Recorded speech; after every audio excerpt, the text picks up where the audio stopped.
Hello Bookfighters, this is a really quick video to tell you what I thought of the book last week and what I'm reading this week. And now, if you're watching this right now, I'll be doing a live show reading Harry Potter, which is the punishment that I've chosen for this week. Paper Towns, a bit of history about me and John Green. I read Looking for Alaska about 6 months ago and loved it. That book affected me in so many ways that I can't even go into them all. And one of the big criticisms I had about Paper Towns, right from the off, was that the characters, both Q in this, I thought was very similar to Miles, and I also thought Margot was very similar to Alaska, and at first that kind of really put me off. That kind of, I don't know, I felt a little robbed that I was getting the kind of same characters. They had the same humor, sort of. But then when you go through the book, you realize that it's not really about that. It isn't a character novel. I mean, there are character elements in it, but really it's a concept novel. It was a concept novel for me.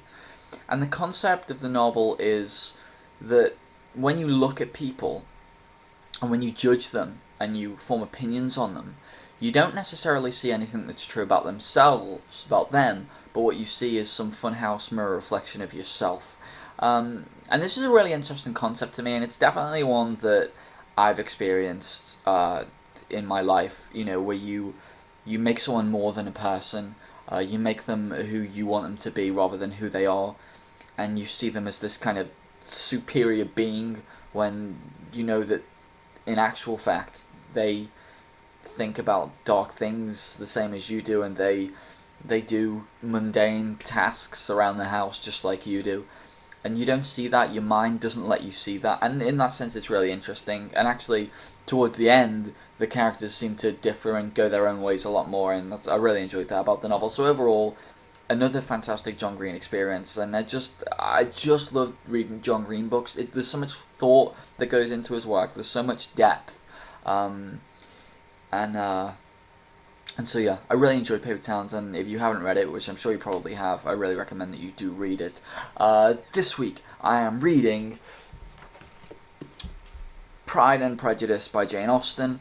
I said a couple of weeks ago in a Room Fights video that classic books was something I just couldn't get into. However, I finished Paper Towns quite early this week, so I've had a chance to get into Pride and Prejudice, and I'm enjoying it so far, so hopefully I'll finish it. In fact, I will definitely finish it, so I don't have to face your horrible punishments again. Sarah, my punishment for you this week is as follows. You must learn the first line of Pride and Prejudice, which is this. It is a truth universally acknowledged that a single man in possession of a good fortune must be in want of a wife. You must learn that line in 10 different languages, and you must display your knowledge of that line in 10 different languages in your next video. Okay, so sorry this video is really kind of short and quick and thrown at you, but I have to go and prepare for the live show that I'm doing for the next 8 hours, so bye, I'll see you all next week. Oh no, I'll see...